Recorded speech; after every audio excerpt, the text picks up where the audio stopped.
Hi friends, welcome back to our channel Mangi Sai ముచ్చట్లు. ఎలా ఉన్నారు? బాగున్నారా? నేను కూడా చాలా బాగున్నాను. ఈ రోజు వీడియో వచ్చేసి ముక్కోటి ఏకాదశి లేదా వైకుంఠ ఏకాదశి రోజు దర్శనం ఎలా అయ్యింది, ఎక్కడెక్కడికి వెళ్ళాము, టెంపుల్లో ఆ రోజు విశేషాలు ఏంటి అనేది మొత్తం తెలుసుకోవాలి కదా. అందుకే వీడియో మొత్తం స్కిప్ చేయకుండా చూడండి చివరి వరకు. చాలా విశేషమైన రోజు కదా ముక్కోటి ఏకాదశి రోజు. అందుకే మీరందరూ కూడా ఆ రోజు దర్శనం చేసుకున్నారా?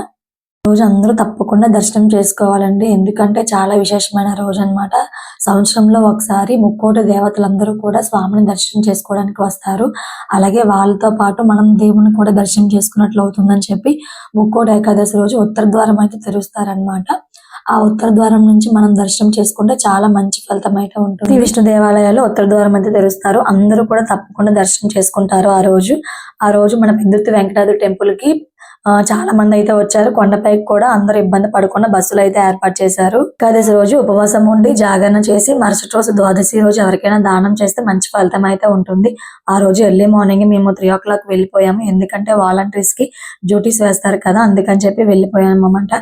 వచ్చిన వాళ్ళందరూ కూడా ప్రసాదం కూడా ఏర్పాటు చేశారు. చాలా మంది అనుకుంటారు ఉపవాసం ఉంటే ప్రసాదం తినకూడదేమో అని. అదేం లేదండి. ఉపవాసం ఉంటే టెంపుల్లో ఉంది ప్రసాదం కింద లెక్క వస్తుంది. మళ్ళా ఇంటికి వెళ్ళి తినకూడదు. ఆ రోజు స్వామిని చూసారు ఎంత బాగా అలంకరణ చేశారు. స్వామి చాలా బాగున్నారనమాట. స్వామితో పాటు అమ్మవారిని కూడా బాగా అలంకరణ చేశారు. మీరు అందరూ కూడా ఒకసారి చూసి దండం పెట్టుకోండి. చాలా మంది వచ్చారు ఆ రోజు. వచ్చిన వాళ్ళందరూ కూడా ఎక్కడ ఇబ్బంది పడకుండా స్వామి దర్శనం అయితే ఇచ్చారు అందరికి కూడా. ఆ రోజు స్వామిని చూడలేదు, దర్శనం చేసుకోలేదు అన్న వాళ్ళకి ఈ వీడియో తప్పకుండా యూజ్ అవుతుందని అనుకుంటున్నాను. వైకుంఠ ద్వారము లేదా ఉత్తర ద్వారం అని పిలుస్తారు. ఈ ద్వారము ఆ రోజు తెరుస్తారనమాట సంవత్సరంలో ఒకసారి. ఆ రోజు ఆ ద్వారం నుంచి వెళ్ళి స్వామిని దర్శనం అయితే చేసుకుంటే చాలా మంచి ఫలితం అయితే ఉంటుంది. ఎర్లీ మార్నింగ్ 3:30 నుంచి ఆఫ్టర్నూన్ 1 o'clock వరకు వస్తూనే ఉన్నారనమాట. చాలా మంది అయితే వచ్చి దర్శనం చేసుకున్నారు. వీడియో చూస్తున్న వాళ్ళు ఎవరైనా వచ్చి దర్శనం చేసుకుంటే తప్పకుండా కింద కామెంట్ చేయండి ఓం నమో వెంకటేశాయ అని. ఆ రోజు గిరి ప్రదక్షిణ కూడా ఉంటుందన్నమాట. అయితే మేమైతే వెళ్ళలేదు. నేను ఒక 1 year తిరిగాను. కానీ ఈసారి మా పిల్లలు ఎందుకో ఇంట్రెస్ట్ పెట్టారనమాట గిరి ప్రదక్షిణ చేయడానికి. ఒక 2 hours అయితే పడుతుంది. మనకి ఇక్కడ పెందుర్తి వెంకటాద్రి టెంపుల్ మెట్ల దగ్గర నుంచి స్టార్ట్ చేసి అక్కడ అటువైపు పొలగాని పాలము అవన్నీ కూడా తిరిగి అయితే వస్తారనమాట. గిరి ప్రదక్షిణ చేయడం వల్ల అనారోగ్య సమస్యలు ఉన్నా, అలాగే ఇల్లు లేని వాళ్ళకి ఇల్లు కావాలన్నా కూడా మంచి ఫలితం అయితే ఉంటుంది. చాలా మంది అయితే వస్తే గిరి తిరుగుతారు. తప్పకుండా వాళ్ళకి నెక్స్ట్ ఇయర్ లోపు ఆ కోరిక అయితే నెరవేరుతుంది అనమాట. చాలా మంది అయితే వచ్చి గిరి ప్రదక్షిణ అయితే చేస్తారు. మా పిల్లలు చూసారా చాలా యాక్టివ్ గా అంత ఎండలో కూడా పట్టించుకోకుండా వాళ్ళందరితో పాటు గిరి అయితే తిరిగేసి ఫైనల్లీ మెట్ల పై నుంచి టెంపుల్ కి అయితే వచ్చి దర్శనం చేసుకోవాలన్నమాట. గిరి ప్రదక్షిణ చేయడము చాలా బాగా ఓపిక్ గా తిరిగేసి వచ్చేసారనమాట. ఇదంతా అయ్యేసరికి ఆఫ్టర్నూన్ 1:30 అలా అయింది.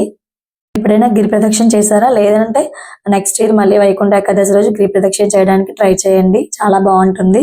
చాలా మంది తెలియని వాళ్ళు కూడా ఉంటారు కదా, అలాంటి వాళ్ళకి ఈ వీడియో యూజ్ అవుతుందని అనుకున్నాను. ఇదంతా అయ్యేసరికి మాకు 1:30 అయ్యింది. తర్వాత ఆమె స్వామి అందరినీ పిలిచి వాలంటీర్స్ అందరికి కూడా హారతి ఇచ్చి వాళ్ళకి తీర్థ ప్రసాదం అంతా కూడా ఇచ్చేసిన తర్వాత స్వామిని అయితే లోపలికి తీసుకెళ్లిపోతారు. మేము కూడా చివరిలో వైకుంఠ ద్వార దర్శనం అయితే చేసుకున్నాము. పిల్లలు మా వారు ఎర్లీ మార్నింగ్ వచ్చి దర్శనం చేసుకుని వెళ్ళిపోయారు. ఎందుకంటే టెంపుల్లో లేట్ అవుతుంది కదా, అందుకని చెప్పి వాళ్ళని పంపించేశాను. మేము కూడా అందరం కూడా చివరిలో వాలంటీర్స్ అందరం కూడా వైకుంఠ ద్వారం దర్శనం అయితే చేసుకొని మంచిగా స్వామికి దండం పెట్టుకున్నాము.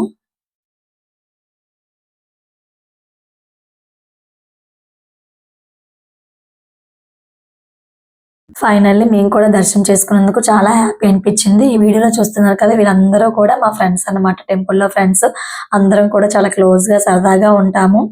ఏవైనా డ్యూటీస్ అవి ఉన్నప్పుడు ఎవరి డ్యూటీ వాళ్ళు చేసేసుకొని చాలా ఫ్రెండ్లీగా మూవ్ అవుతాం అనమాట. మేము అక్కడి నుంచి ఇంటికి వెళ్ళి కాసేపు రెస్ట్ తీసుకొని ఈవినింగ్ మళ్ళీ సింహాచలం టెంపుల్ కి అయితే వెళ్ళాము. సింహాచలంలో ఆ రోజు దర్శనం అయితే చాలా బాగా జరిగింది. ఎందుకంటే నైట్ టైం కదా వెళ్ళాము. టెంపుల్ కొంచెం ఖాళీగానే ఉంది. దర్శనం అది కూడా చాలా బాగా జరిగింది. అంతే అండి వీడియో ఇక్కడితో ఎండ్ చేసేస్తున్నాను. మీకు ఎలా అనిపించింది? ఈ వీడియో నచ్చితే తప్పకుండా లైక్ చేయండి, షేర్ చేయండి. అలాగే నా ఛానల్ మీలో ఎవరైనా కొత్తగా చూస్తున్నట్లయితే సబ్స్క్రైబ్ చేసుకోండి. పక్కనే బెల్ ఐకాన్ ఉంటుంది, దాన్ని ట్యాప్ చేస్తే నేను ప్రతిరోజు చేసే వీడియోస్ నోటిఫికేషన్స్ అనేవి మీ వరకు వస్తాయి. నా వీడియోస్ చూసి మీరు హ్యాపీగా ఎంజాయ్ చేయొచ్చు. అలాగే మీకు ఎలాంటి వీడియోస్ కావాలో నాకు కామెంట్ సెక్షన్ లో షేర్ చేస్తే నేను ఆ వీడియోస్ చేయడానికి తప్పకుండా ట్రై చేస్తాను. మళ్ళీ నెక్స్ట్ వీడియోలో కలుద్దాం. Bye bye.